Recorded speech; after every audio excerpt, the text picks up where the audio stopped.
جنبی سے میل جول اور مسافہ جائز ہے. حضرت ابو ہریرہ روایت کرتے ہیں کہ ایک دن بحالت جنابت میں نے رسول اللہ صلی اللہ علیہ وسلم سے ملاقات کی. آپ نے میرا ہاتھ پکڑا اور میں آپ کے ساتھ ہو لیا. آپ ایک جگہ بیٹھ گئے اور میں چپکے سے نکل گیا. گھر جا کر غسل کیا, پھر واپس آیا. آپ ابھی بیٹھے ہوئے تھے. آپ نے پوچھا, اے ابو ہریرہ تو کہاں گیا تھا؟ میں نے سارا حال کہہ سنایا تو آپ نے فرمایا, سبحان اللہ, تحقیق مومن ناپاک نہیں ہوتا. نبی صلی اللہ علیہ وسلم کا یہ فرمان کہ مومن ناپاک نہیں ہوتا, اس کا مطلب یہ ہے کہ مومن حقیقتاً نجس اور پلید نہیں ہوتا. جنابت حکمی نجاست ہے, حسی نہیں. یعنی نجاست کے حکم میں ہے لیکن بظاہر وہ کوئی ناپاک ہونے والی بات نہیں.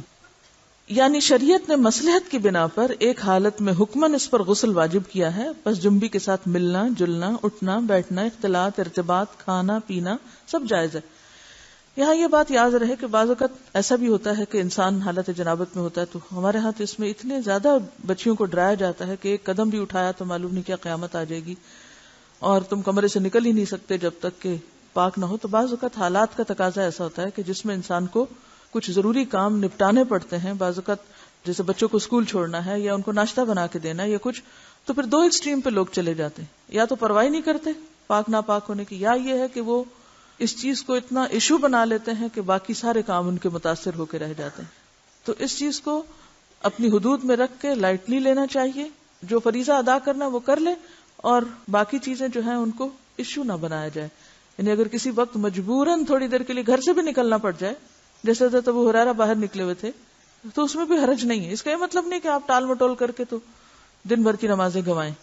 یہ صرف رخصت کی بات ہے یا کیا کر سکتے ہیں آپ, اس کی بات ہے.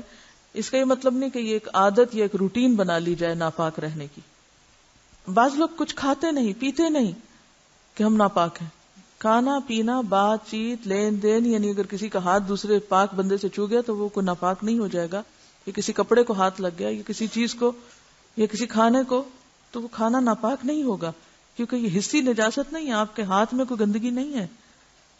اگر اس حالت میں کبھی آٹا گوندنا پڑ جائے یا کوئی پیڑا یا روٹی بنانی پڑ جائے, اور دیکھیے کہ بعض اوقات بچے چھوٹے ہیں رو رہے ہیں, ان کو کھانا چاہیے, اور آپ کہیں روتے رہیں جو روتے ہیں, میں تو ناپاک ہوں اس لیے میں تو کوئی کام نہیں کر رہی.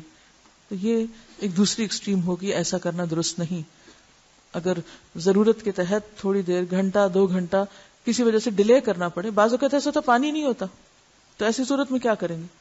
ایسی صورت میں آپ ویٹ کریں گے. بعض سپلائی کا پانی 1 گھنٹے تک آ رہا ہے, تو اب آپ کوئی کام کاج نہ کریں, اندر مرغی بن کے بیٹھ جائیں کہ میں ناپاک ہوں میں ناپاک ہوں. نہیں, سب کام کریں اپنے, اور جب پانی آ جائے تو نہا لیں. ایسے کرنے میں کوئی گناہ نہیں, کوئی جرم نہیں, کوئی غلطی نہیں. رسول اللہ صلی اللہ علیہ وسلم نے ایک انصاری کو بلایا. جب وہ آیا تو اس کے سر کے بالوں سے پانی ٹپک رہا تھا.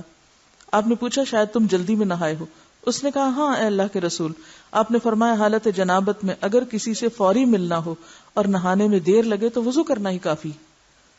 حضرت عمر نے آپ سے پوچھا, میں رات کو جنبی ہوتا ہوں تو کیا کروں؟ آپ نے فرمایا کہ تم اپنے ذکر کو دھو ڈالو اور وضو کرو اور سو جاؤ. رسول اللہ صلی اللہ علیہ وسلم جب حالت جنابت میں کھانا یا سونا چاہتے تو نماز کے وضو کی طرح وضو کر لیتے. نبی صلی اللہ علیہ وسلم نے فرمایا, جو کوئی اپنی بیوی سے صحبت کرے اور پھر دوبارہ کرنا چاہے تو اسے چاہیے کہ دونوں کے درمیان وضو کرے. آپ نے غور کیا ہوگا کہ طہارت کے مسائل بہت تفصیل کے ساتھ اور اپنے اندر بہت ڈیٹیلز رکھتے ہیں, اور بہت سے موضوعات ایسے ہیں کہ جو انسان کی ظاہری زندگی نہیں بلکہ اس کی نجی اور ذاتی زندگی سے متعلق بھی ہیں. لیکن اس طرح پبلکلی ان کو پڑھانا اور ان کو سکھانا یہ بھی ایک ضرورت ہے, کیونکہ آپ صلی اللہ علیہ وسلم نے انصار کی خواتین کی تعریف کی کہ انصار کی خواتین کتنی اچھی ہیں جنہیں حیا دین کا علم حاصل کرنے سے نہیں روکتا. تو سوال یہ پیدا ہوتا ہے کہ آخر اتنی تفصیلات کیوں, اور بعض لوگ اس کو ناپسندیدہ قرار دیتے ہیں. تو ایسا کرنا ناسمجھی کی علامت ہے. ہم دیکھتے ہیں کہ انسان اگر اللہ کے بتائے ہوئے طریقے کے مطابق زندگی بسر کرتا ہے تو اس میں خیر ہی خیر ہے, اور وہ صرف خیر اس کی اپنی ذات تک نہیں رہتی, بعض اوقات دوسروں کی بھلائی کا ذریعہ بھی بن جاتی. یہاں کسی نے ایک واقعہ لکھ کر بھیجا ہے کہ کسی ویسٹرن کنٹری میں کوئی مسلمان بچہ پڑھتا تھا, تو وہ اپنے کپڑوں کو دھونے کے لیے کسی انگریز عورت کو دیتا تھا, یعنی لانڈری کسی کے ذریعے کرواتا تھا. تو ایک دن اس عورت نے طالب علم سے کہا کیا آپ میرے کام سے مطمئن نہیں؟ آپ کے خیال میں کیا میں کپڑے اچھی طرح نہیں دھوتی؟ طالب علم نے اس کی بات سن کر کہا کیوں نہیں، مجھے یقین ہے کہ آپ اچھی طرح کام کرتی ہیں۔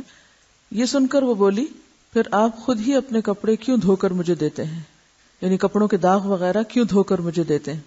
طالب علم نے انکار میں سر ہلایا کہ میں بھلا کپڑے دھو کر کیوں دوں گا؟ عورت نے کہا کہ پھر کیا وجہ ہے کہ مجھے دوسروں کے کپڑوں پر جا بجا گندگی کے دھبے نظر آتے ہیں لیکن آپ کے کپڑوں پر کوئی ایسا دھبا نہیں ہوتا۔ اس کے پوچھنے میں واضح حیرت تھی۔ نوجوان مسکرایا اور بولا اب بات سمجھ میں آتی ہے، اب میں آپ کو بات سمجھا دیتا ہوں، یعنی اب میری سمجھ میں بات آئی ہے کہ آپ کا اشارہ کس طرف ہے۔ میں مسلمان ہوں، میرا دین مجھے پاک صاف رہنے کا حکم دیتا ہے، میری شلوار یا پینٹ وغیرہ پر پیشاب کا چھینٹا بھی لگ جائے تو میں نماز نہیں پڑھ سکتا، لہٰذا اگر کوئی ایسی چیز ہو تو مجھے اسے خود دھونا پڑتا ہے اور اسے دھو کر پاک کرتا ہوں، لہٰذا جب میں کپڑے اتارتا ہوں تو یہ کپڑے پاک اور صاف ہوتے ہیں، یعنی داغ دھبوں سے محفوظ ہوتے ہیں۔ تو اس نے حیرت سے پوچھا کہ تمہارا دین اتنی چھوٹی چھوٹی باتوں کی بھی تعلیم دیتا ہے؟ نوجوان نے کہا ہاں، ہمارے رسول صلی اللہ علیہ وسلم نے ہمیں یہ حکم دیا ہے کہ ہم جب بیت الخلاء میں جائیں تو دعا پڑھیں، جب باہر آئیں تو دعا پڑھیں، کپڑے پہنوں تو دعا پڑھوں، کھانا کھا کر فارغ ہو کر گھر سے نکلتے وقت، سوتے جاگتے وقت، زندگی کے ہر کام یا ہر موقع پر ہمارے رسول نے ہمیں دعائیں سکھائی ہیں، اور اس کے ساتھ ہی یہ کہ ان تمام باتوں کے ادب آداب بھی سکھائے ہیں۔ تو اس انگریز عورت کو وہ باتیں بہت دلکش اور حیران کن محسوس ہوئیں، اور کچھ دن تک وہ اس طالب علم کی عادات کا مزید جائزہ لیتی رہی، اور بالآخر اسلام اس کے دل میں گھر کر گیا اور وہ مسلمان ہو گئی، اور اس کے بعد اس نے اپنے گھر کے دوسرے افراد کو بھی مسلمان کیا، اسے ایک خاتون نے۔ تو بات یہ کہ بات تو چھوٹی سی ہے لیکن ایک بہت بڑا فرق ڈال دیتی ہے، لیکن افسوس یہ کہ آج مسلمان ہی یہ آداب اور اخلاق بھول گئے، کیونکہ بہت سے مواقع پر ایسا بھی ہوا ہے ہمارے ساتھ کہ جب ہم نے الوداع میں پرانے کپڑے مختلف، جیسے سیلاب آ گیا یا زلزلہ آ گیا یا کچھ، تو اس موقع پر نئے پرانے سب مٹیریلز جب اکٹھے کیے گئے تو بلیو می بعض اوقات کپڑوں پر خون کے دھبے، گندے داغ اور نجاست وغیرہ بھی لگی ہوئی پائی گئی، جسے دیکھ کر بے انتہا افسوس ہوا کہ ایک مسلمان لڑکی جو بالغ ہو چکی، اس کو اس کی ماں نے یہ ادب نہیں سکھایا، یہ طریقہ نہیں سکھایا کہ لباس کو صاف کیسے رکھتے ہیں۔ بھلے آپ کو کپڑا کسی سے بھی دھلوانا ہو، یا آپ کو دوبارہ نہیں پہننا، یا آپ کسی غریب کو دے رہے ہیں، مسلمان کا تو لباس اتارتے وقت بھی طریقہ یہ ہوتا ہے کہ جب وہ اتارے تو ایسے ہی اتارے کہ جیسے وہ نجاست سے صاف ہے۔ تو بعض اوقات ہم غفلت میں ایسی حرکتیں کرتے رہتے ہیں، اور اس کا غلط امپریشن نہ صرف یہ کہ اپنے گھر والوں پر، اپنے قریبی لوگوں پر، بلکہ دوسرے ادیان والوں تک بھی اس کا دائرہ بعض اوقات پھیل جاتا ہے۔ تو ان معاملات میں جو بظاہر لوگوں کی نگاہوں سے چھپے ہوئے ہیں، ہمیں اپنی باطنی زندگی میں، نجی زندگی میں، داخلی زندگی میں، پرائیویٹ لائف میں بھی اللہ کے تقوی کا ثبوت دینا ہے اور ان تمام چیزوں کا خیال رکھنا ہے۔